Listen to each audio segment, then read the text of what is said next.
নমস্কার বন্ধুরা, শুভ ভাতৃদ্বিতীয়ার সবাইকে শুভেচ্ছা ও শুভকামনা রইল। মিমিস কিচেনে সবাইকে ওয়ার্ম ওয়েলকাম।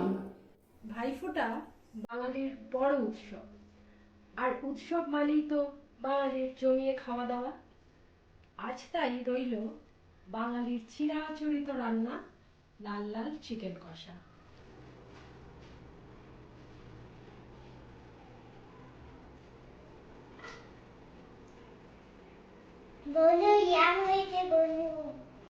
তাহলে এবার দেখে নিই এই সিম্পল রান্নাটা আমি কিভাবে বানাচ্ছি। প্রথমেই লাগছে চিকেন, 500 গ্রাম চিকেন, দুটো বড় পেঁয়াজ, তাকে আমরা কুচি করে নিয়েছি। আর লাগছে রসুন, একটু বড় সাইজের রসুন আমি 6টা নিয়েছি, আর 1.5 ইঞ্চি মতো আদা। টমেটো, একটা বড় সাইজের টমেটো, সেটাকেও কুচি করে নিয়েছি। আর লাগছে আমার গোলমরিচ গুঁড়ো, জিরে গুঁড়ো, ধনে গুঁড়ো, কাশ্মীরি রেড চিলি পাউডার, হলুদ গুঁড়ো।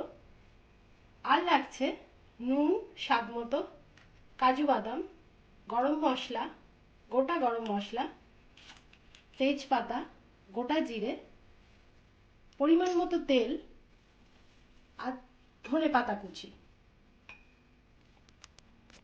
আর লাগছে সামান্য পরিমাণ ঘি। এবার বাটাবাটির পালা। আমি একটা মিক্সার গ্রাইন্ডারে সামান্য পেঁয়াজ, রসুন এবং আদা সবকটি, টমেটো কুচিটা পুরোই দিয়ে দেব, গোটা গরম মশলা আর কাজু বাদাম সবটা দিয়ে দিলাম।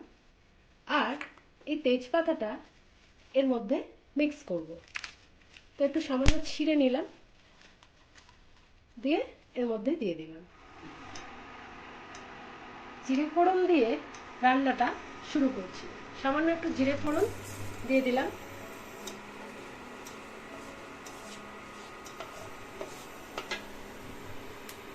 এবার দেব পেঁয়াজ কুচি।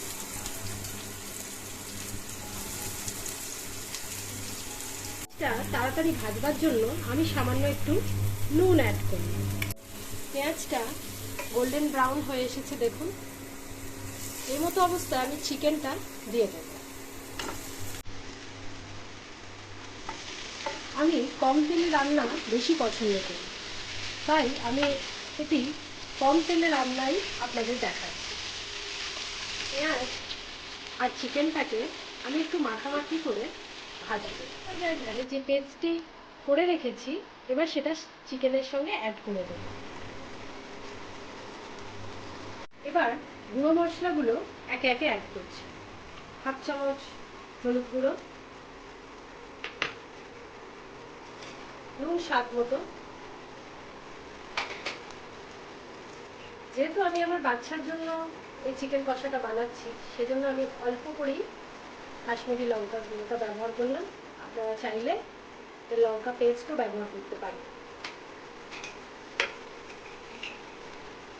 ধনের গুঁড়ো দিলাম,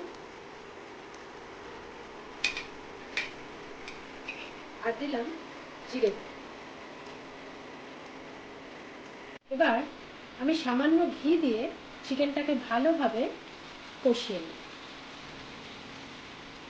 যেহেতু এটা চিকেন কষা, তাই যত ভালো করে এতে কষবেন, ততই কিন্তু এর স্বাদ দ্বিগুণ হয়ে যাবে।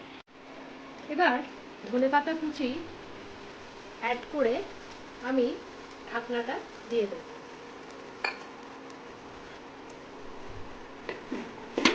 কাপ মতন জল অ্যাড করি।